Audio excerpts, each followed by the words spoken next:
Cuba kau tengok perangai ni pemuda PAS ni. Bulan 8 hari tu bila kerajaan umum gaji pejabat awam naik bulan 12 nanti. Kerajaan gunakan rate gaji sewaktu zaman Tengku Abdul Rahman dulu. Okay, bahaya Assalamualaikum. Kadar gaji minimum naik daripada RM1,500 kepada RM1,700 sebulan mulai 1 Februari 2025. Ini yang diumumkan di dalam Belanjawan 2025. Tapi yang aku hairan, kenapa pemuda PAS Malaysia dia post macam ni? Hairanlah sebab sewaktu mereka jadi kerajaan dulu, adalah seorang timbalan menteri daripada PAS ni. Belanjawan 2025, jom kita tengok intipati penting. Let's go! Sebelum kita pergi kepada Belanjawan 2025 ni, apa kata kita tengok dulu belanjawan-belanjawan yang lepas.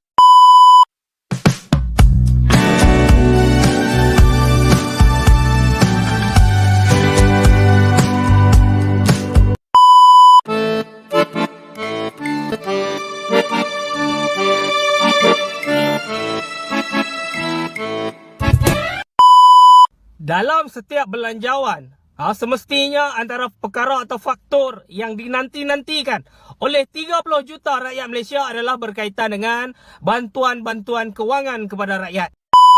Kerajaan membuat penstrukturan semula gaji pejabat awam kepada sistem saraan perkhidmatan awam berkuat kuasa 1 Disember 2024. Secara berperingkat. Anggaran belanjawan 2025 adalah tertinggi yang pernah diumumkan. RM421 bilion. Okay, Gimpah janganlah marah. Aku nak cakap ni. Bajet belanjawan 2024, macam-macam benda baru yang kerajaan Madani buat.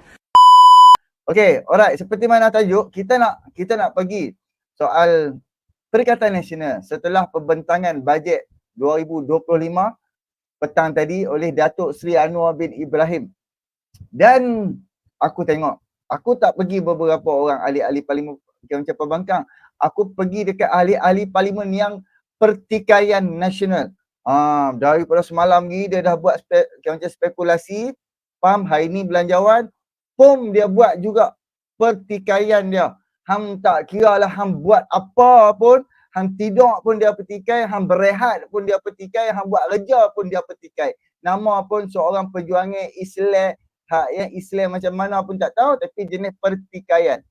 Hang pertikai, tapi hang tak bagi solusi. Hang tak bagi jalan penyelesaian ataupun hang tak bagi idea daripada pihak hang. Pertikai, lepas tu last kosong. Sepatutnya bagi solusi, bagi jalan penyelesaian, bagilah idea. Sebab hang berhajat nak jadi ahli parlimen sait kerajaan. Hang berhajat, hang nak jadi kerajaan. So, hang perlu sediakan diri hang, sediakan puak hang, kumpulan hang. Kalau jadi kerajaan, apa yang hampa akan buat? So, hari ni hampa dah dengar kan, pembentangan belanjawan daripada sait kerajaan. So, sepatutnya daripada sait pembangkang pun, hampa kena buat waktu Pakatan Harapan, jadi pembangkang dulu. Hampa kena buat waktu Pakatan Rakyat dulu, buat orang kata belanjawan daripada sait pembangkang untuk boleh menyerahkan kepada kerajaan. So kerajaan boleh semak mana yang elok, mana yang boleh pakai, berapa peruntukan. So kerajaan akan ambil idea daripada set pembangkang dan letak di dalam belanjawan kerajaan. Tapi hampa tak buat. Orang panggil belanjawan solusi. Macam itulah. Lebih kurang lah. Belanjawan daripada set pembangkang untuk kerajaan buat. Kita bawa yang duk kata, oi, bila Datuk Seri Anwar Ibrahim umum gaji naik, oh, petikai pula gaji naik. Ini majikan-majikan ni teruk lah apa semua. Sedangkan mereka pun lupa apa yang dibuat di bawah Rafizi Ramli. Projek rintis, dasar gaji progresif. Macam mana kerajaan akan fund duit kepada syarikat-syarikat yang layak dan syarikat tu bubuh duit ke dalam akaun bank rakyat sekalikan dengan gaji rakyat. Jadi kadar kenaikan gaji tu adalah kalau kerajaan bubuh duit RM200, RM300 ke dalam akaun bank hang setiap bulan. Macam tu lah maksud dia. Okey, terima kasih kawan-kawan yang hadir. Kalau ada iklan masuk tu, bantulah tanpa menekan iklan. Kalau dua iklan, satu dah lah. Satu pun okey dah. Kan? Okey, alright. Terima kasih kawan-kawan yang hadir. Seperti mana? Kita masuk dulu soal-soal belanjawan. Kita pergi dulu. Okey. Memang umum alhamdulillah Perdana Menteri kita bagi kepada penyewa awam, Perdana Menteri kita bagi itu, bagi ini alhamdulillah. Macam-macam yang diberikan tahun 2000 kita ambil lah. Kita ambil daripada 2020 lah. Kan? Belanjawan berbeza, macam berbeza. Dan perbezaan itu adalah perbezaan menambah. Zaman 2020 hanya 300 bilion saja. Dan 4 tahun kemudian lebih daripada 400 bilion. Dan Alhamdulillah yang bersyukurnya pendapatan negara 2024 sangat-sangat luar biasa. Sehingga kerajaan mampu menampung dan mampu bagi selebihnya lagi kepada rakyat. Hampa bayangkan STR daripada 3,000 lebih sudah jadi 4,000 lebih. Oh, itu hak yang kita bersyukur rahmat tu. Yang daripada 3,000 lebih tu dah jadi 4,000 lebih. Dan aku ada ustaz alim muda, dia menceritakan soal Majlis Agama Islam.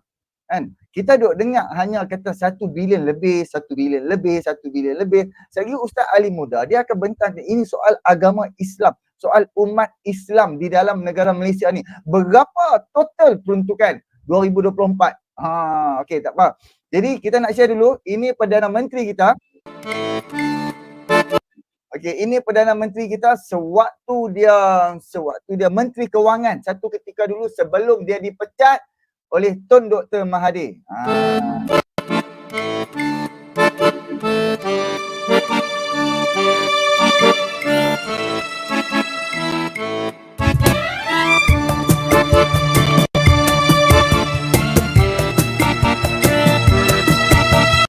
Okey, ini 2023 kalau tak silap aku sebab dia pakai topi jaluk-jaluk tu.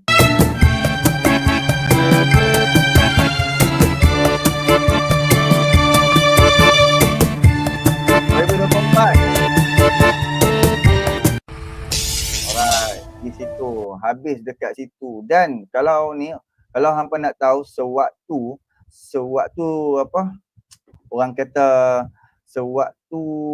sekejap aku duk tengah cari gambar ni. Ini ke sewaktu Datuk Seri Anwar Ibrahim sebelum dipecat dan sebelum Datuk Seri Anwar Ibrahim membentangkan, aku tak pasti gambar ini tahun bila kan, belanjawan yang keberapa. Aku agak sentap sikit lah kan. Kawan-kawan kita share tengok yang kali yang terakhir Datuk Seri Anwar Ibrahim membentangkan belanjawan. Ni, cuba hampa tengok buku yang dipegang Belanjawan Negara. Wartawan apa semua nak ambil gambar kepada Datuk Seri Anwar Ibrahim pegang buku yang ni. Berapakah umur dia? Okey, hampa perasan tak dekat color merah tau? Perasan tak dekat atas meja depan pada fail biru, fail ada kotak putih, sebelah tu dia macam ada gambar. Ada gambar sikit tu. Okey. Wah, hampa tak nampak aku duk mark ni. Okey, ini rupanya gambar ni. Nampak ni? Ni nampak gambar ni. Nampak gambar ni? What I see. Sebelum dipecat. Gambar inilah. Wan Azizah pegang anak yang ketiga ke, anak keempat ke, anak kelima. Macam itulah. Ramailah dekat dalam TikTok. Ramai orang kata, ya Allah, sedihnya rasa. Okay, itulah perasaan masing-masing lah. Hak yang lalui semua tu. Jadi, alright, kita pergi untuk video seterusnya. And okey, soal belanjawan negara. Okey, sekarang kita bawa ucapan Datuk Seri Anwar Ibrahim sikit. Video pendek-pendek je sebab aku ambil pun daripada akaun dia. Sikit saja. Kita pergi ni. Okey, 20 inisiatif yang melibatkan bantuan rakyat dan kos sara hidup. Selain pembentangan belanjawan 2025, selari dengan tema membugar ekonomi, menjana alamak aku tak nampak sini. Menjana perubahan, mensejahtera rakyat. Belanjawan kali ini memfokuskan rakyat, bantuan rakyat dan usaha mengurangkan kos sara hidup. Alright.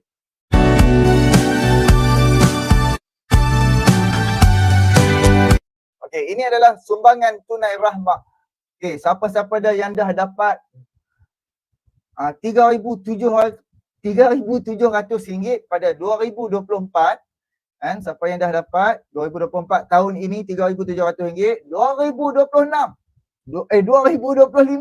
dia boleh dapat sampai RM4,600. Rezekilah kepada hampa. Hak mana kalau tak silap aku anak 3 ke anak 4 dia boleh dapat. Kalau dia level B40, anak 4 atau anak 3 dia boleh dapat sampai RM4,600. Dia adalah level-level dia. Tengok refer kepada pendapatan dia juga.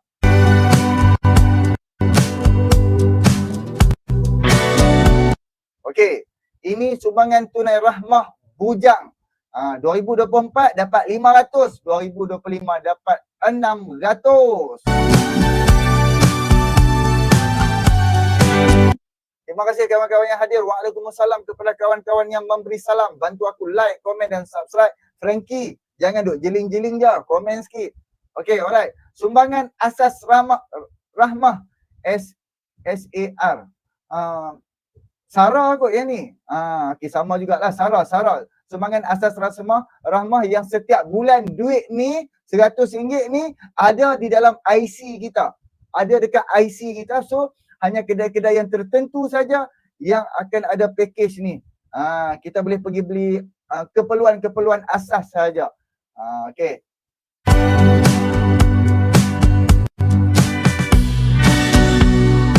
Okay, bantuan warga emas. Untunglah siapa yang umur 50 ke atas ataupun 60 ke atas. Sebelum ni RM500, 2025 RM600.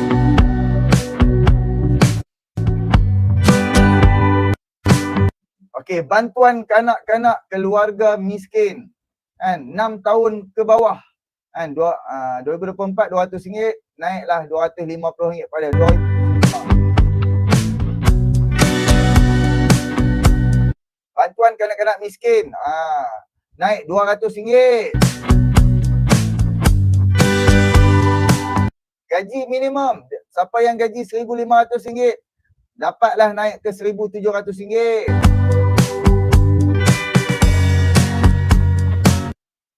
Kadar bantuan am wilayah persekutuan naik ke RM150.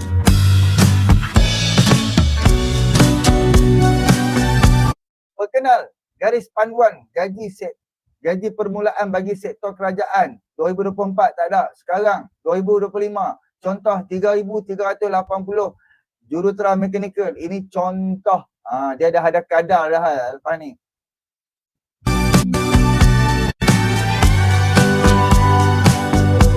Dasar gaji progresif. Ini yang aku cakap untuk pekerja-pekerja syarikat swasta. Ni dasar gaji progresif ni untuk pekerja-pekerja di syarikat swasta saja. Inilah hampa tunggu nanti menteri ekonomi akan bentangkan, dan dia dah bentangkan dah pun. Tapi untuk pelaksanaan dia tu saja. Tapi tahun ini kerajaan dah sediakan duit untuk syarikat-syarikat yang akan menerima kenaikan gaji pada para pekerja.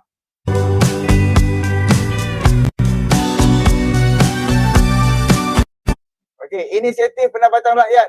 Ini hak yang Sanusi sindir tu gedegung. Okey, tahun lepas, tahun ini permulaan 500 juta untuk tahun depan sebab kita dah start, kita dah mula, kita dah ada tapak, kita dah ada modal, kita dah ada orang apa semua. Tunggu hanya nak pelaksanaan dia saja. Sebab tu turun kepada 250 juta. Sebelum ni tak pernah ada kerajaan Madani di bawah Rafizi Ramli yang mewujudkan inisiatif pendapatan rakyat IPR.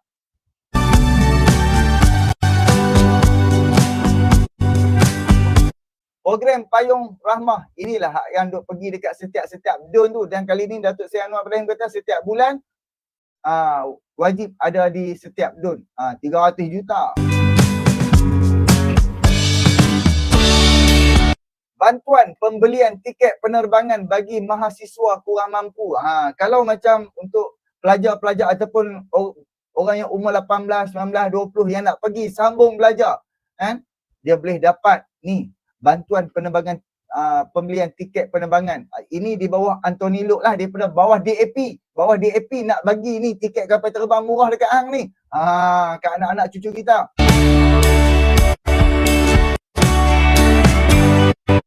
Okey, tampung lesen motosikal 15,000 anak muda kurang mampu. Okey, 2024 ditampung kerajaan, 2025 ditampung oleh kerajaan 15,000. Cepat-cepat boleh apply, babe.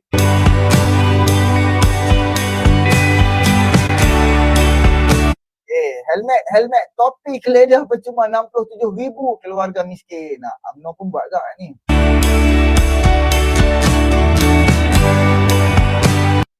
Subsidi, bantuan dan insentif untuk pesawah dan nelayan. Yalah.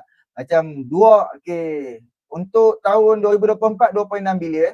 kan 2025 ni 2.78 bilion. Contoh macam kalau untuk nelayan pos subsidi, segala subsidi yang hak nelayan dapat, semua ada di bawah 2.78 bilion ni lah. Hampa bayangkan untuk minyak saja berapa bilion dia dapat. Sebab sekarang ni kita beli minyak dengan harga, kita beli minyak dengan harga RM2.05, tapi nelayan beli, mereka beli minyak RM1.60 tau. Murah tau. Sambung.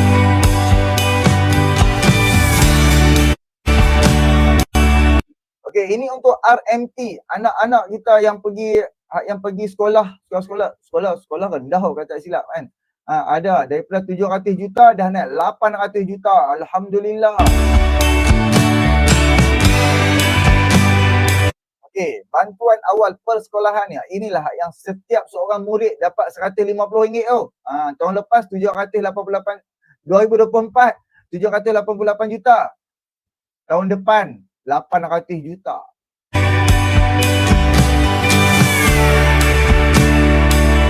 Elang sara hidup siswa guru program ijazah sarjana muda pendidikan di IPG naik RM100, RM530. Wow.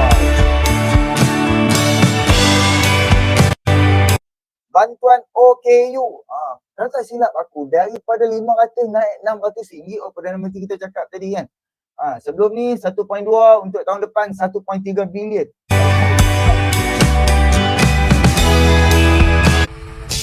Alright, okey. Habis kat situ. Hak tu lah panjang sikit sebab aku kena cakap satu-satu. Jadi, jom, terima kasih kawan-kawan yang hadir bantu aku like, komen dan subscribe. Okey, di dalam senarai tu dia tak bagi tahu pun berapa belanjawan untuk agama Islam. Jom kita dengar sama-sama. Baca belanjawan tahun lepas, tengok balik belanjawan tahun lepas untuk buat perbandingan dengan tahun ni lah. Petang ni pukul 4 petang, PMX akan bentang belanjawan 2025. Jadi kita nak tengok increment peningkatan apa yang bertambah baik. Mesti ada tambah baiknya, insyaAllah. Semua seluruh dunia bercerita ekonomi Malaysia bertambah baik. Walaupun tak semua rakyat rasa lagi apa aku dapat, tapi dia akan berasa-masuk. Ya. Pemulihan pendapatan rakyat, peluang untuk rakyat. Jadi fokus saya sebenarnya isu-isu ni lah. Biasalah yang tahun lepas diorang ni bising pasal Islam terancam, sikit untuk Islam, sekolah sini banyak. Jadi tugas saya lah fokus tentang bajet untuk Islam. Dan tahun ni kita nak buka lagi untuk Islam ni. Bukan JAKIM je. Bukan untuk JAKIM macam tahun lepas 1.9 bilion. Ramai yang salah faham, ramai tak tahu. Untuk Islam ni ada ikut JAKIM, ada ikut KPM Kementerian Pendidikan, sekolah-sekolah SABK, sekolah SMKA, SBP, MRSM tu, KPLB, Kementerian Pengeluaran Luar Bandar. Oi, berapa puluh bilion, banyak, tapi sebab kita tak tahu, kita percaya kepada haters lah yang buat naratif. Ada sikit Cina, sekolah Cina banyak dia kata. Pada sekolah Cina tu ada sekolah bantuan kerajaan, sekolah mubalik, sekolahnya diserah pada kerajaan. Dan juga sekolah swasta Cina pun mereka rakyat Malaysia, mereka warga negara, parent mereka bayar cukai, dia dapat bantuan. Adalah sekolah pondok swasta Islam pun dapat, mereka pun dapat, mereka rakyat Malaysia. Itulah Islam. Adil. Jadi saya akan study. Ni sambung saya dah study sebelum ni, sambung tengok lagi kan. Saya fokus pada agama dan kaum lah. Berapa bajet yang kerajaan akan sediakan. InsyaAllah yang lebih baik. Dan ekonomi Malaysia lebih baik insyaAllah. Sekian. Alright. Kalau hampa tengok, betul lah, aku pun setujulah. Okay, kita ambil di dalam Kementerian Pendidikan. Kementerian Pendidikan, dia ada pelbagai tajuk dan setiap, contohlah kita ambil mata pelajaran kan. Setiap mata pelajaran tu pun dia ada kos dia, dan ada kos agama Islam. Jadi ada juga duit untuk agama Islam punya kos. Jadi untuk orang-orang Islam. Jadi peruntukan untuk agama Islam rupanya banyak. Kan? Rupanya banyak. Tak ada masalah. Alhamdulillah. Syukur. Jadi jom kita dengar video pendek lah sebelum aku bawa bersama dengan Harun dan Ikhwan Razak dan juga Nazri Hamdan. Ini daripada Datuk Seri Anwar Ibrahim. Anggaran belanjawan 2025 adalah tertinggi yang pernah diumumkan. RM421 bilion, iaitu RM335 bilion belanja mengurus, RM86 bilion belanja pembangunan, Ini tidak termasuk 2 bilion ringgit simpanan luar jangka dan juga projek pembangunan awam swasta PFI bernilai 9 bilion ringgit, termasuk GLIC. Syarikat-syarikat ini dimiliki oleh kerajaan menambah dari segi peruntukan pembangunan 25 bilion ringgit. Maknanya keseluruhan pelaburan awam untuk pembangunan tahun 2025 akan meningkat tinggi ke 120 bilion ringgit. Dan tertinggi dalam sejarah mutakhir kita. Namun, kita tidak akan melaksanakan apa-apa projek mega. Pembangunan negara harus menumpukan kepada infrastruktur, prasarana dan projek kepentingan rakyat dan menyokong kawasan perindustrian mengikut keutamaan negeri.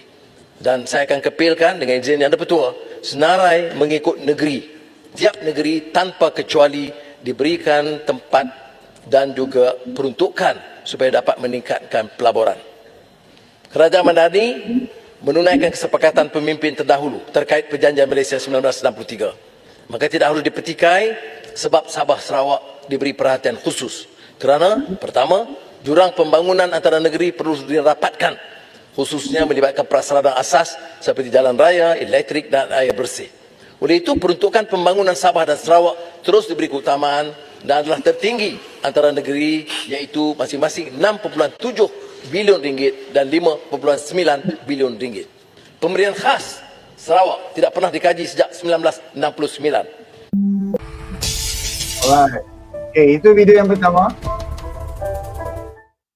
Okay, tadi punya tu banyakkan tekankan untuk Sabah Sarawak lah, sebab mereka kalau ikutkan, mereka bersama dengan kita Tanah Melayu tubuh kerajaan, dia ada perjanjian. So kalau kita rakyat Malaysia, kita tak boleh petikai why kerajaan pusat bagi dekat Sabah Sarawak ni banyak. Kenapa bagi kat negeri-negeri dekat dalam belah Tanah Melayu ni sikit? Di belah sana ada agreement, perjanjian sewaktu penubuhan. Ya, di dalam negeri-negeri dalam Malaysia dia ada juga perjanjian dia. Tetapi Sabah Sarawak ni dia lain sikit. Sebab dia hasil bumi dia banyak satu bab. Tidak bang? Jom kita sambung untuk video yang kedua sebelum kita pergi video seterusnya. Pada tahun ini, kutipan hasil diunjur semula lebih tinggi daripada unjuran awal kepada 322 bilion ringgit ketimbang 308 bilion. Kerajaan juga menjangkakan kutipan hasil tahun 2025 terus meninggi kepada 340 bilion ringgit.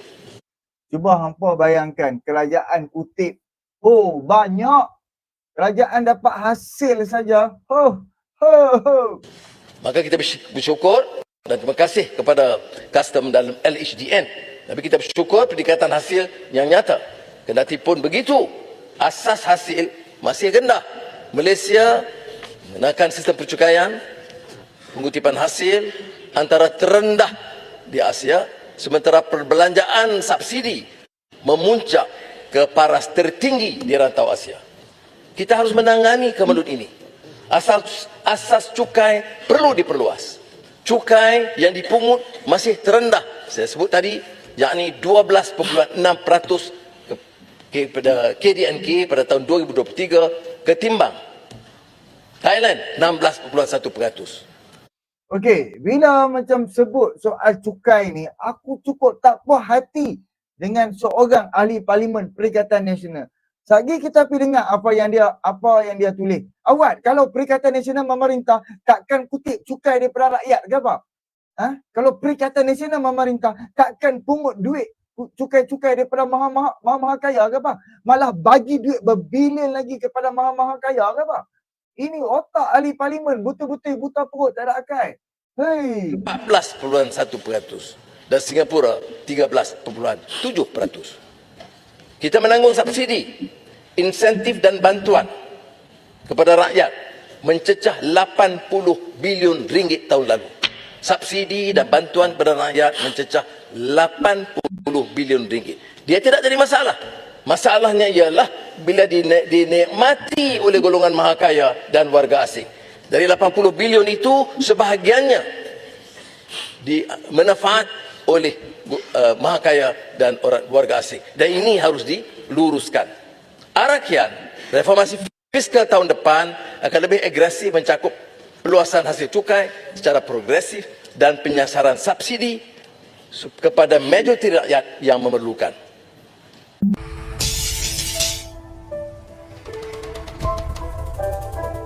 Memungkinkan rombakan institusi, meningkat tahap keupayaan dan ketangkasan serta mutu perkhidmatan kepada rakyat.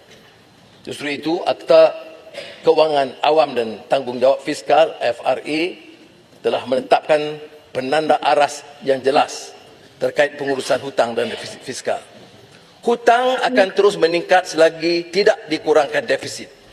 Maka langkah-langkah tegas dan berperingkat telah diambil oleh kerajaan bagi mengurangkan kadar defisit secara konsisten daripada 5.5% 2022 kepada 5% 2023, seterusnya anggaran 4.3% 2024 dan unjuran 3.8% 2025. Atau dengan arti kata lain, yang banyak mengelirukan tentang jumlah hutang.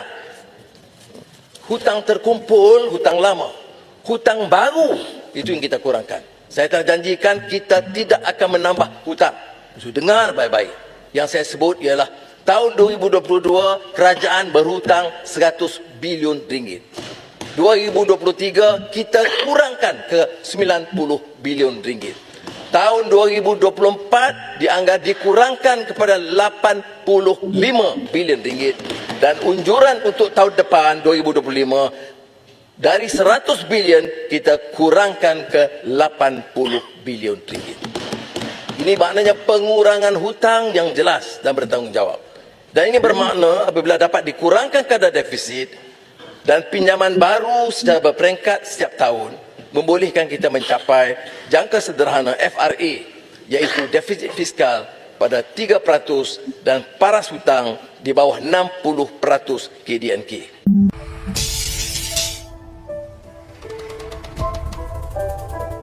Okey, aku ada juga kawan-kawan kita memberi respon soal hutang ni. Aku ada bawa dah 1 ke 2 video kan, kalau hampa perasan lah, semalam dengan tadi. Ada lagi satu lagi video kawan kita menceritakan soal-soal hutang, sebab sekarang ni hutang menjadi modal perbankan untuk serang kerajaan, sedangkan depa yang nak masuk politik pun tak faham apa itu defisit. Setiap kerajaan dia ada unjuran defisit dia, berapa dia target tahun ini, berapa dia usaha nak cover apa itu defisit tu setiap tahun. Tapi perbankan budak-budak dia ni apa tahu sangat. Sambung. Terus mengeluh kerana terpaksa berdepan dengan apa yang dianggap sebagai kos yang meningkat. Sebab itu, kita berikan peningkatan tertinggi kepada STR dengan sumbangan asas rahmah. Saya ingin umumkan, pada tahun ini, program asas rahmah SARA untuk rakyat miskin dan STR, sumbangan tunai rahmah, akan mendapat peningkatan terbesar dalam sejarah, 13 bilion ringgit. Ini akan memberi manfaat kepada 9 juta penerima atau 60% penduduk dewasa negara. 4.1 juta penerima STR akan menerima SARA sebanyak RM100 sebulan ketimbang 700,000 penerima sebelum ini. Bantuan SARA dikreditkan dalam MyKad penerima bermula April 2025 dibelanjakan untuk membeli barangan asas, minuman, ubatan, barang persekolahan dan lain-lain. Dan 600 pasaraya akan disediakan untuk bersama dalam bidang ini. Kategori bujang tidak ketinggalan. Mereka akan mendapat STR RM600.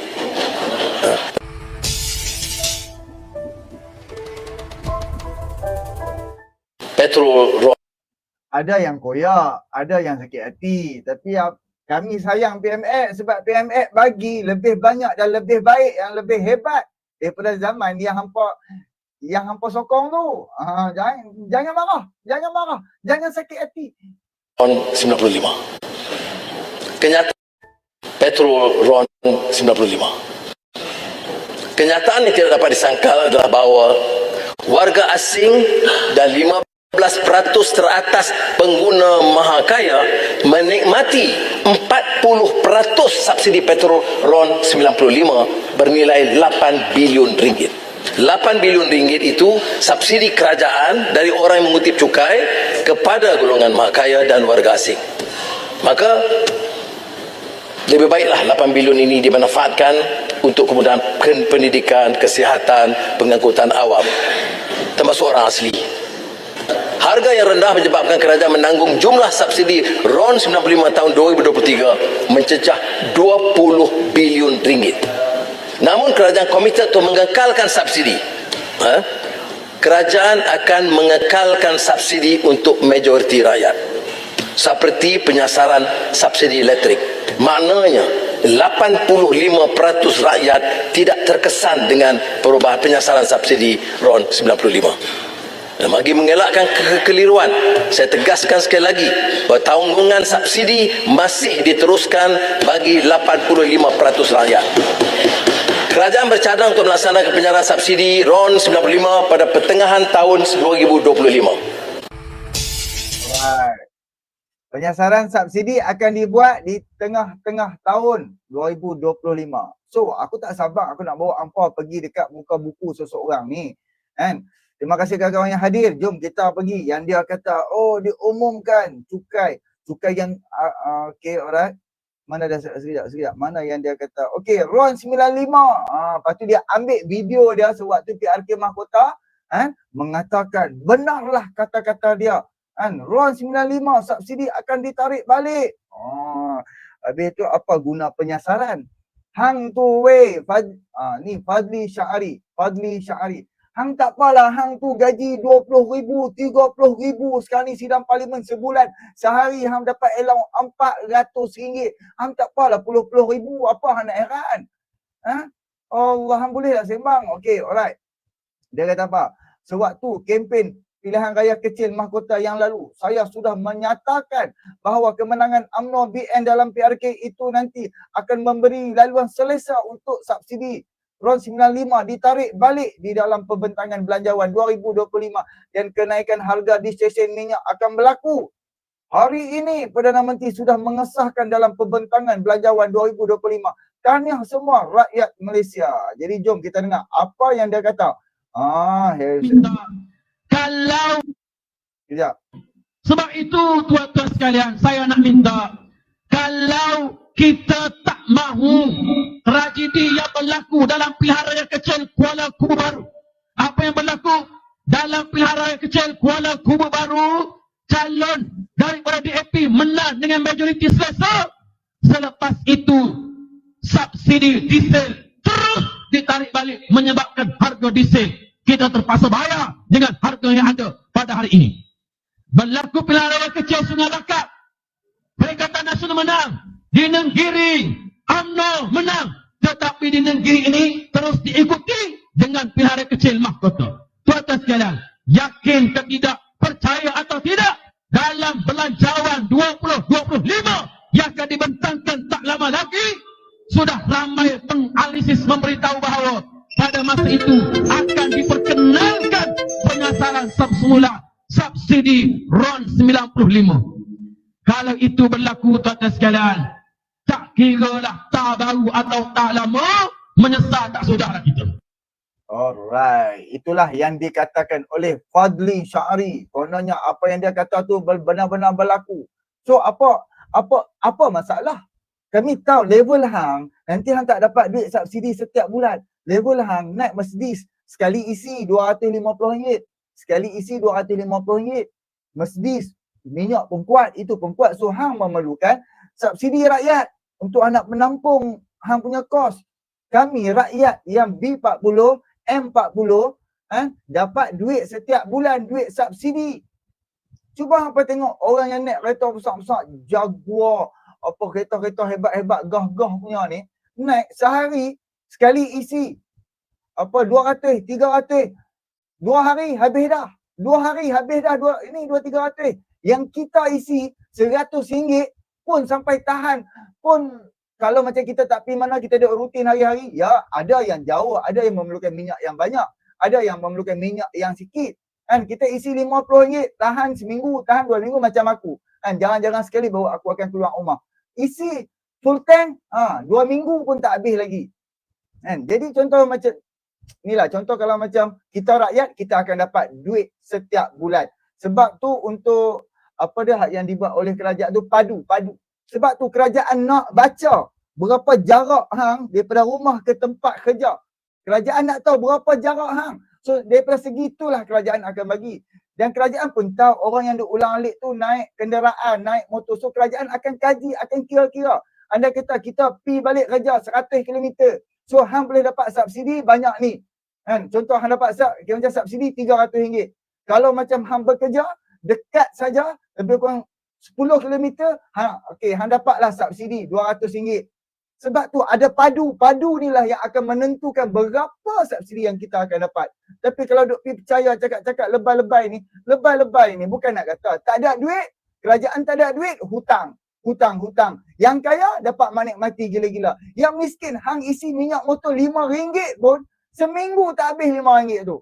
Macam ayah aku duduk dekat kampung. Dia nak pergi mana sangat? Sedangkan hak dia, subsidi dia besar, banyak. Tapi orang lain, orang kaya yang duk telan subsidi tu lebih banyak daripada bapak. Ni bapak kita bubuh RM5 seminggu tak habis minyak motor tu. Faham baik-baik yang tu. Jadi tak apalah, nanti kita akan masuk soal-soal tu. Kita pergi untuk seterusnya pula video. Okey, alang-alang kita dah masuk soal dekat Facebook Fadli Syahri ni. Kita pergi baca sikit lagi. Semalam punya posting. Okey, saya terkejut bila melawat satu tapak tanaman padi, pesawah padi menggunakan drone. Okey, Datuk Seri, dah lama orang guna drone ni. Sebelum Datuk Seri duduk atas kursi tu lagi. Dah lama tu, kita nak tanya berapa tahun lah. Macam 2018, adalah orang beli sebiji, 2 biji. Kan? Kalau hampa ingat lah kan, orang yang menggunakan drone untuk padi. Nampak pasal tak? Orang yang dapat sewakan drone. Sekarang bila orang tengok, boleh buat duit. Sebab itulah orang beli drone. Lepas tu pula daripada segi MADA di bawah KPKM, Menteri Keterjaminan Makanan di bawah YB Mak Sabut, ada agensi menguruskan drone dan juga spare part drone tu untuk ni para pesawah ni. Yang mana buat job undi dengan para pesawah, banyak RM200, aku tabung racun. Banyak RM200, aku tabung baja, aku tabung itu, aku tabung ini. Tu, bisnes pun boleh buat. Okey, rokok daun, terima kasih RM4.50. Terima kasih banyak-banyak kawan yang support super chat, super sticker dan super thank. Jadi Fadli Syahri ni dia nak buat sindiran lah kepada Anwar Ibrahim. Apabila Anwar Ibrahim bercakap kan, bila dia terkejut pergi ke pesawah-pesawah, tengok depa macam menggunakan drone. Jadi tak ada masalah kan, sebab bukan dia ketua pembangkang apa semua pun sebelum ni dia tak pernah turun pun tengah-tengah bendang. Bila dia jadi Perdana Menteri, barulah dia nak tengok apa rintihan kesusahan rakyat, baru dia pergi tengok, baru dia tahu. So tak jadi masalah. Okey. Ini dia pun petik daripada Harakah Daily. Ini bajet 2025 dijangka paling besar dalam sejarah. Okey. Jagaan cukai yang akan diumumkan petang ini. Cukai barangan bernilai tinggi, high value good tax yang kadar 5 ke 10%. Cukai minimum global sebanyak 15% selaras dengan peraturan OECD yang akan dilaksanakan 1 Januari 2025. Cukai minuman bergula, sugar, sweetening baharu selepas peningkatan cukai sebanyak 10 sen kepada 50 sen seliter dalam bajet 2024. Ini itulah Perdana Menteri. Tadi pun Anwar Ibrahim pun dia ada cakap. Sekarang ni orang yang berpenyakit diabetes ni, kencing manis ni terlalu banyak. So perlu buat sesuatu terhadap gula ni supaya rakyat tak sakit. Okay. Alright. Okay lah. Ini panjang sangat. Aku malah membaca panjang-panjang. Tapi ini semalam punya Fadli Syahri punya post. Bajet 2025, jangkaan dan persediaan. Okay. Bajet ini dijangka akan menjadi bajet yang paling besar dalam sejarah. Ia akan bersifat ekspensif meskipun kerajaan berusaha mengurangkan defisit fiskal kepada 3.8% daripada KDNK pada 2025 berbanding anggaran 4.3% pada 2024. Jumlah perbelanjaan kerajaan dijangka meningkat sebanyak 1.5% hingga 1.7% kepada sekitar 405 bilion pada 2025. Peningkatan ini didorong oleh perbelanjaan operasi OPEC yang dijangka mencapai 325 bilion. Sebahagiannya disebabkan oleh kenaikan gaji kaki tangan awam antara 16.8% hingga 42.7% penyesuaian pencen untuk pesara serta bantuan tunai bersasar. Lebih mencabar lagi apabila ekonomi Malaysia yang masih sangat bergantung kepada hasil minyak dan gas melalui syarikat Petronas yang menyumbang sebahagian besar pendapatan negara. Jika merujuk laporan audit negara yang baru dibentangkan tahun 2023 mencatat sumbangan Petronas menurun hampir 10 bilion iaitu berjumlah 40 bilion berbanding 50 bilion pada tahun sebelumnya. Sebelum ni harga minyak mahal. Kan sekarang ni harga minyak menurun, harga minyak dunia sekarang dah menurun. Jadi keuntungan depa kurang. Dan Malaysia pun satu bila kalau hampa ingat ucapan Rafizi Ramli dekat Sungai Bakap, pengeluaran minyak sebelum ni, contohlah, aku pun lupa berapa hak Rafizi Ramli cakap. Sebelum ni, okey, inilah kita 600,000 tong. Mudah, simple. Sebelum ni 600,000 tong. Sekarang ni hanya 300,000 tong. So perbezaan tu minyak hasil keluaran Malaysia dah berkurang banyak. So of course pendapatan akan berkurang. Okey. Kita menjangkakan dividen Petronas ini mungkin akan semakin mengecil pada tahun-tahun berikutan apabila Petronas tidak lagi menjadi pemain tunggal utama bagi aktiviti cari gali minyak dan gas terutama di perairan Sarawak. Saya menjangkakan kerajaan akan memperkenalkan cukai baru dan meluaskan skop cukai sedia ada bagi menampung penurunan hasil berkaitan minyak. Antara langkah-langkah yang dijangka ialah cukai barangan high value good tax dengan kadar 5 ke 10%. Cukai minimum minyak, cukai minimum global sebanyak 15% selaras dengan peraturan OECD yang dilaksanakan pada 1 Januari 2025. Okey, hak yang good, hak yang cukai barangan bernilai tinggi ni kalau tak silap aku tak naik. Sebab tahun lepas dah macam dah naik kan, takkan nak naik lagi. Memang terasa ada apa pun. Cukai minuman bergula sugar. Selepas peningkatan cukai sebanyak 10 sen kepada 50 sen seliter dalam bajet 2024. Cukai dosa atau duty excise lebih tinggi untuk rokok, e-rokok dan vape bagi menyokong kesihatan awam. Cukai dosa. Dia pun menggunakan ayat cukai dosa. Dan jangan bimbang.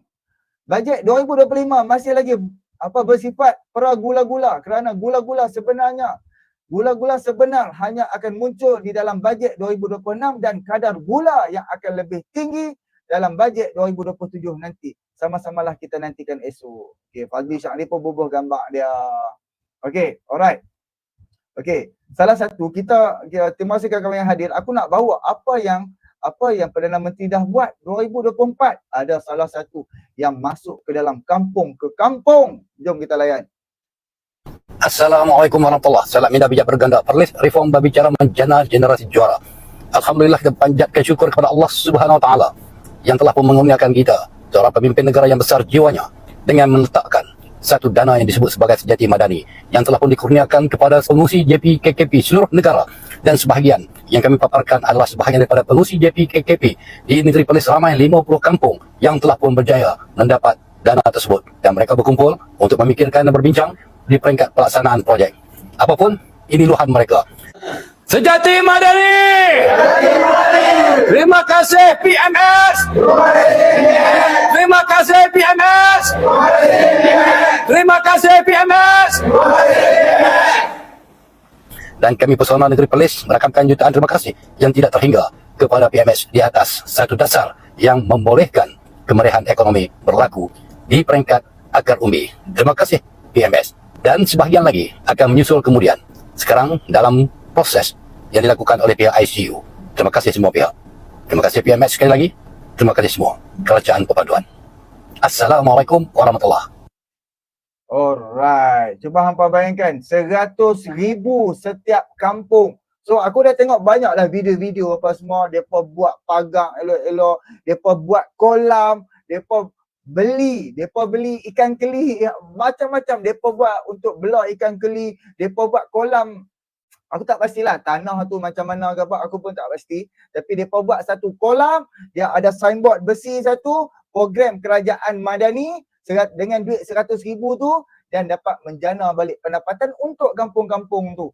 Kalau hampa tengok depa duk pergi memancing apa semua, boleh menggunakan duit 100,000. Aku tak pasti 2025 ada ataupun tidak di dalam belanjawan yang macam 100,000 untuk kampung tu. Sebagai contoh lah, kalau tiba-tiba jambatan besi tu runtuh, jambatan besi dekat kampung mana-mana, hak kecil-kecil tu runtuh. Lepas tu kalau kita nak tunggu ahli parlimen ke, teman-teman ahli parlimen pembangkang ni ke apa ke, lambat sangat, kuang-kuang ketua kampung tu boleh carilah apa weather, bengkel-bengkel besi mana-mana, minta buat balik titi-titi besi tu, boleh buat balik sekurang-kurangnya. Cepatlah untuk dapat selesaikan masalah dekat dalam kampung tu. So, soal belanjawan, penjawat awam pun kita tak lupa. Penjawat awam aku rasa kita tak payah bawa lah penjawat awam sebab dah gaji naik, lepas tu dapat lagi bonus 500, dapat lagi macam-macam depa dapat. Jadi jom kita dengar daripada Nazri Hamdan. Nazri Hamdan. 025, jom kita tengok intipati penting. Let's go. Sebelum kita pergi kepada belanjawan 2025 ni. Okey, jap. Okey, ini yang tadi ni, belanjawan tema anggaran perbelanjaan persekutuan antara tahun 2020 hingga 2024. Tahun 2020 zaman Mahathir Mohamad. Mahathir Mohamad yang buat belanjawan 2020. Belanjawan 2020 299 bilion. Zaman Abah Muhyiddin 2021 322 bilion. 2022 dibuat oleh Ismail Sabri 311 bilion. Naik zaman Madani saja, naik zaman Anwar, cuba hampa tengok kan. Cuba hampa tengok macam perbezaan daripada 2020 ke 2021, perbezaan dia hanya 23 bilion. 23 bilion. Lepas tu naik 2022, perbezaan 2021 hingga ke 2022, perbezaan dia turun. Dia turun balik kepada 311 bilion. Lepas tu bila Anwar Ibrahim naik menjadi Perdana Menteri, daripada 311 bilion, piung, naik penambahan 60 bilion. Apa nampak? Naik tu. Kata saya aku 60 bilion. 60 bilion. Pom bila Anwar Ibrahim jadi lagi Perdana Menteri untuk tahun yang kedua, 2024, naik penambahan 15 bilion. Okay, naik penambahan. Okay, jadi 2023, 388 bilion. 2024, 395 bilion. Wow. Dan tiba-tiba Anwar Ibrahim naik 420 bilion lebih 2025 punya. Alhamdulillah. Jom kita dengar. Apa kata kita tengok dulu belanjawan-belanjawan yang lepas. Dan belanjawan 2025, jom kita tengok intipati penting. Let's go. Sebelum kita pergi kepada belanjawan 2025 ni, apa kata kita tengok dulu belanjawan-belanjawan yang lepas. Dan kalau korang tengok gambar rajah dekat atas ni, kita dapat perhatikan bahawa setiap tahun belanjawan akan meningkat. Oleh yang demikian, janganlah menggelupur sangat. Cakap, kenapa belanjawan ni tertinggi? Memanglah kalau ikut sejarah pun, apabila saiz ekonomi meningkat, belanjawan pun akan meningkat, betul tak? Takkanlah saiz GDP kita berkembang, belanjawan semakin menyusut, kan macam tak kena tu. Pada tahun 2024, belanjawan kita adalah sebanyak 395.8 bilion. Bahkan tetapi untuk belanjawan 2025 ini, jumlah perbelanjaan meningkat lagi kepada 421 bilion. Ini merupakan 3.3% kenaikan berbanding belanjawan 2024. Akan tetapi walaupun belanjawan ini lebih tinggi, apa yang kita nampak dekat sini adalah defisit fiskal kita menurun lagi kepada 3.8%. Untuk tahun 2024 ini, defisit fiskal kita dijangka berada pada paras 4.3%. Jadi 4.3% turun kepada 3.8%. Okeylah tu, kita punya kadar hutang kita semakin menurun. Ini juga bermaksud kelajuan pertambahan di dalam total debt kita, iaitu hutang terkumpul, juga akan menjadi semakin perlahan. Yes, dia meningkat tapi peningkatan itu diperlahankan. Jangan tak tahu pula. Encik Nazri, macam mana pula dengan gaji? Sabarlah. Aku explain satu-satu. Kau ingat aku ni Superman ke? Untuk tahun 2025, gaji minimum akan dinaikkan kepada RM1,700. Ini merupakan kenaikan sebanyak RM200 daripada RM1,500. Bukan itu sahaja, geng. Ada lagi satu juga yang sangat penting yang dijangka mampu menolak gaji sektor swasta ni ke atas. Yelah kan, kalau tak orang cakap gaji kerajaan je meningkat, macam mana dengan sektor swasta? So, itu di dalam Belanjawan 2025, kerajaan bakal membelanjakan sebanyak 200 juta ringgit untuk menyokong dasar gaji progresif ataupun DGP. Dasar gaji progresif ni dijangka akan memberikan manfaat kepada lebih kurang 50,000 pekerja swasta dekat Malaysia ni. Tapi kita kena faham bahawa kerajaan hanya akan memilih majikan yang benar-benar layak sahaja untuk menyertai dasar gaji progresif ni. Sebab itulah dia ada bajet. Ini kerana kerajaan tak nak memberikan kepada semua majikan, sebab wang itu hanya akan diberikan kepada majikan yang benar-benar committed sahaja untuk menaikkan produktiviti pekerja mereka. Oh ya, ada lagi satu perkara yang juga penting dalam Belanjawan 2025 ini yang diumumkan oleh Perdana Menteri, iaitu rasionalisasi RON 95 dijangka akan dilaksanakan pada pertengahan tahun 2025 nanti. Ini seterusnya akan berjaya mengurangkan lagi beban subsidi pukal yang ditanggung oleh kerajaan dan seterusnya memperbaiki keadaan hutang dan juga defisit negara. Tapi of course lah, apabila rasionalisasi RON 95 ni dilaksanakan, akan wujud risiko inflasi juga guys. Walau bagaimanapun, jangkaan inflasi untuk 2025 adalah sekitar 2 hingga 3.5%, yang juga bermaksud bahawa kadar OPR, Overnight Policy Rate, tidak akan berubah seandainya inflation kita berlega-lega dekat range. Dia main sangkut pula ke Tersebut. Ada lagi satu benda yang kita berubah seandainya inflation kita berlega-lega dekat range tersebut.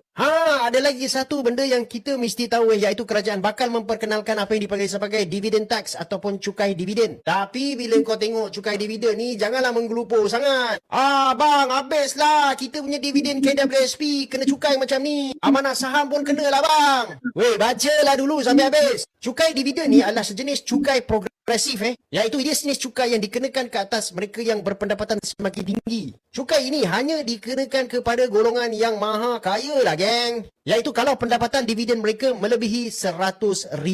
Engkau ada pendapatan dividen 100,000? Kalau tak ada, janganlah menggelupur. Okeylah guys, setakat ini dulu. Nanti saya akan ulas lebih banyak lagi mengenai Belanjawan 2025. Stay tune, like dan jangan lupa follow Nazri Hamdan. Alright. Okey, itu antaranya penjelasan daripada Nazri Hamdan. Terima kasih Ajib Daran memberi super sticker. Terima kasih. Teruskan penjelasan Abang Solihin, terbaik PMX. Dan kita ada Halim Romli daripada London. Hang tak balik lagi ya? Bila hang balik? Sihat kan hang duduk di sana? Perubahan cuaca orang kata. Alright, terima kasih kawan-kawan yang hadir. Bantu aku like, komen dan subscribe. Jadi jom kita pergi lagi kepada kawan-kawan kita. Kita nak habiskan tajuk belanjawan ni siap-siap. Okey. Dan last kali kita tutuplah dengan syair ataupun syair daripada PMX, cakap Cina kalau tak silap, dia cakap India juga. Jadi jom kita layan daripada kawan kita Harun dan juga Ikwan. Belanjawan semestinya antara perkara atau faktor yang dinanti-nantikan oleh 30 juta rakyat Malaysia adalah berkaitan dengan bantuan-bantuan kewangan kepada rakyat. Jika kita lihat, kerajaan Madani meneruskan bantuan-bantuan kewangan yang mana diberi oleh kerajaan-kerajaan terdahulu seperti STR, bantuan awal persekolahan. Ini antara bantuan-bantuan kebajikan masyarakat.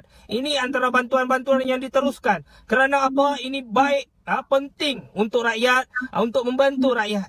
Selain daripada itu juga, kerajaan Madani turut membantu kelangsungan ekonomi rakyat-rakyat di bawah ini. Termasuklah memberi bantuan dalam sektor-sektor baru seperti sektor gig, yang mana bantuan perlindungan sosial, insurans, yang ni yang ditekankan. Kerana apa? Kerana golongan-golongan B40 ini banyak terlibat dengan sektor-sektor gig yang mana patut kita bantu. Jadi harapan saya dalam belanjawan Madani tahun 2025, kerajaan Madani tingkatkan lagi. Datuk Seri Anwar Ibrahim tingkatkan lagi bantuan-bantuan kepada golongan-golongan yang susah, golongan-golongan yang perlu dijaga oleh kita. Kerana apa? Mereka juga menyumbang kepada ekonomi, menyumbang kepada negara kita. Faham no? Mantap Pak Abu. Assalamualaikum. Alright. Okey, kita pergi bersama dengan Harun, kawan kita Harun. Geng Empat janganlah marah, aku nak cakap ni. Bajet belanjawan 2024, macam-macam benda baru yang kerajaan Madani buat. Khususnya untuk pelajar, untuk cikgu dan juga anak-anak muda. Contohnya bantuan awal persekolahan. Kerajaan Madani bagi RM RM150 untuk 5 juta budak-budak sekolah. Berbanding dengan tahun dulu hanyalah RM100 saja.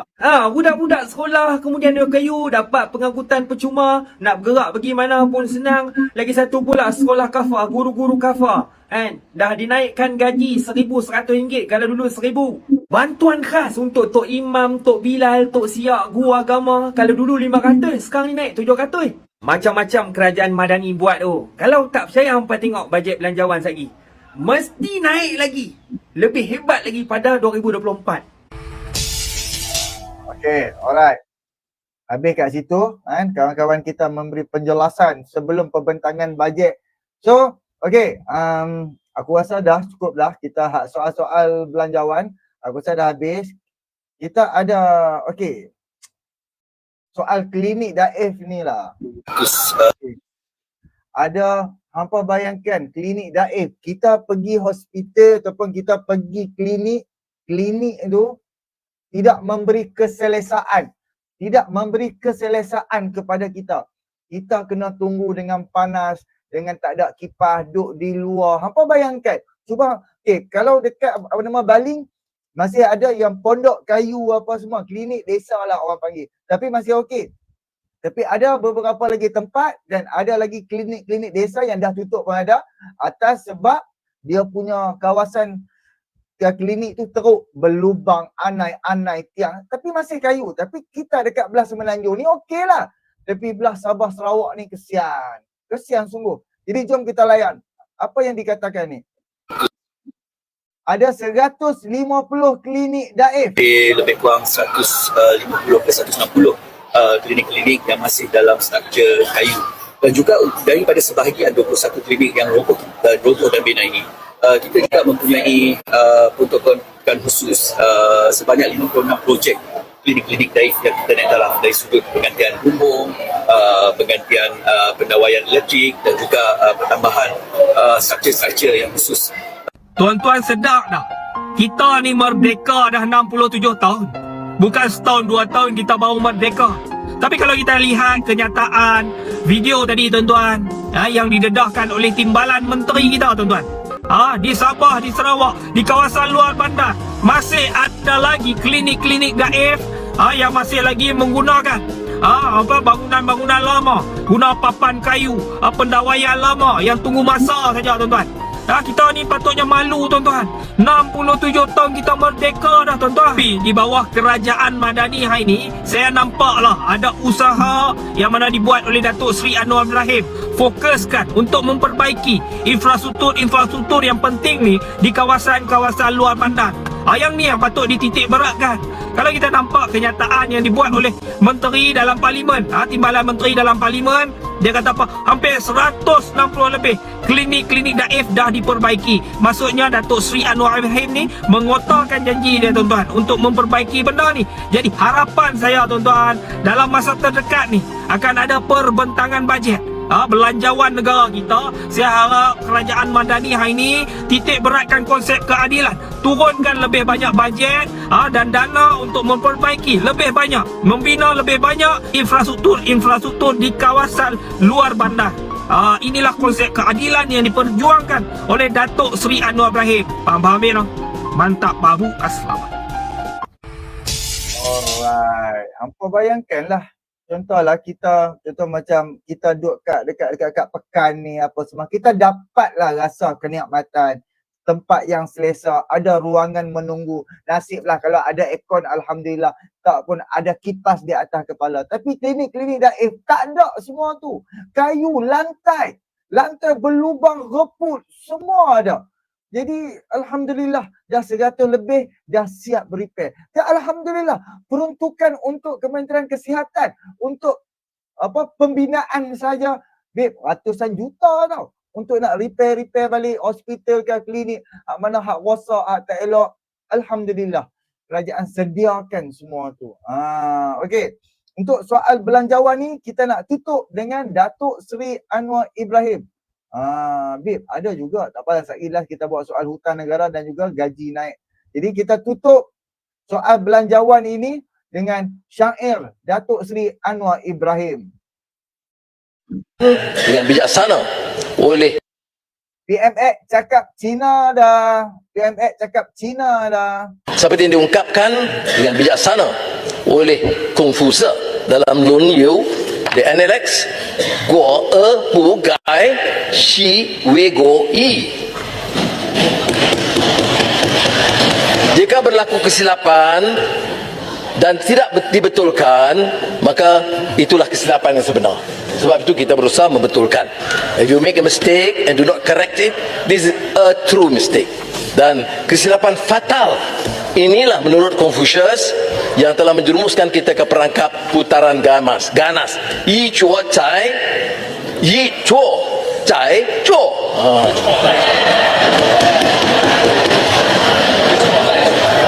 Yang Cina faham, yaitu mengulangi kegagalan yang sama berulang kali. Mari kita hadam akhirul kalam ini baik-baik. Okey, ini Datuk Seri Anwar Ibrahim pula, puisi kepada cinta oleh penyair Teguh Asia. Okey, jom. Sat, aku ulang sikit. Alright, jom. Mari kita hadam akhirul kalam ini baik-baik, puisi kepada cinta oleh penyair Teguh Asia. Kepada cinta aku bertanya, mengapa benci marak di sini? Kepada doa aku bertanya, mengapa dusta laris di sini? Kepada berita aku berkata, mengapa fakta dikhianati? Kepada sastra aku bercerita tentang kata-kata yang berubah arti. Kepada cinta aku berkata, padamkan benci di banyak diri. Kepada doa aku bisikkan, tetaplah murni, jangan tercemari. Kepada rindu aku kisahkan, doa dan cinta kekal abadi. Kepada Allah aku memohon, teguhkan aku di semua sepi. Assalamualaikum warahmatullahi wabarakatuh. Alright, itulah kan Datuk Seri Anwar Ibrahim. Dan kalau hampa tengok aku Datuk Seri Anwar Ibrahim ni, sebelum kita pergi video yang macam seterusnya, paling aku macam selut lah. Dia nak ingatkan setiap kali dia duduk di atas pentas, dia dapat mikrofon, dia akan bercakap soal rasuah, sakau, amanah, tata kelola. Mesti dia cakap. Kalau hampa boleh perhatikan ucapan dia yang panjang-panjang, mesti dia akan sebut juga soal tata kelola.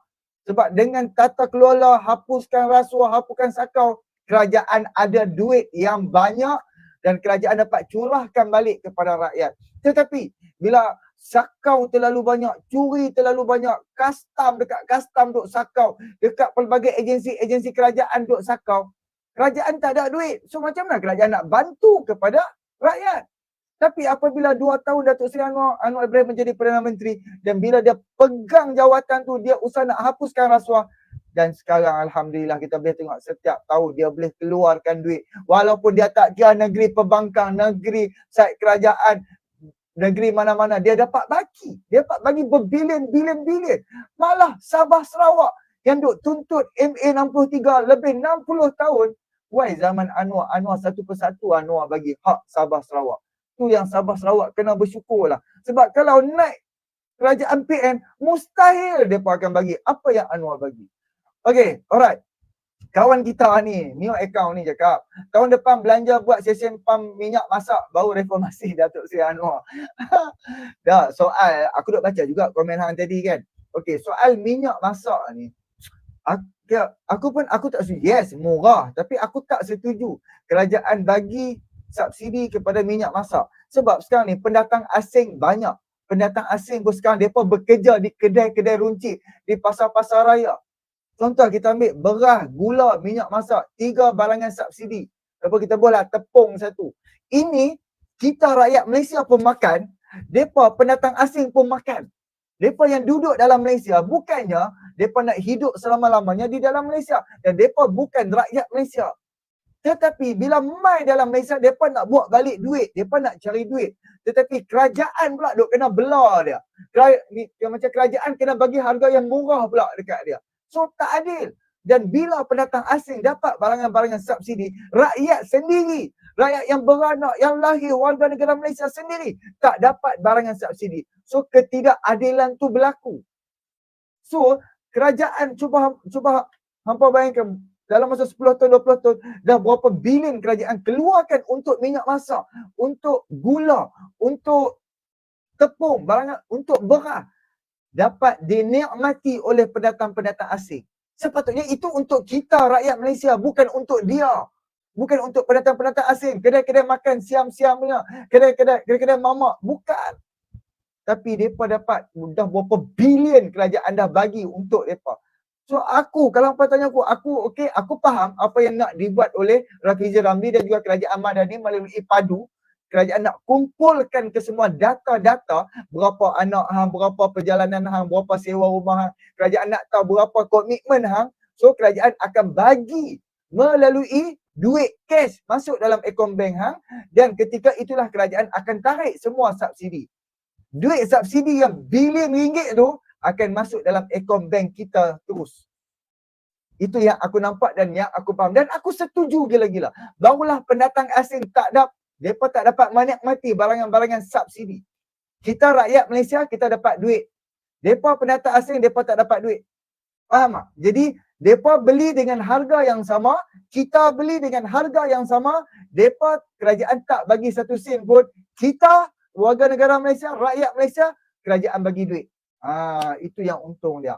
So, insyaAllah, harap menjawablah soal subsidi ni. Aku setuju sangat kerajaan tarik subsidi tu, duit subsidi tu berubah dalam akaun bank kita setiap bulan.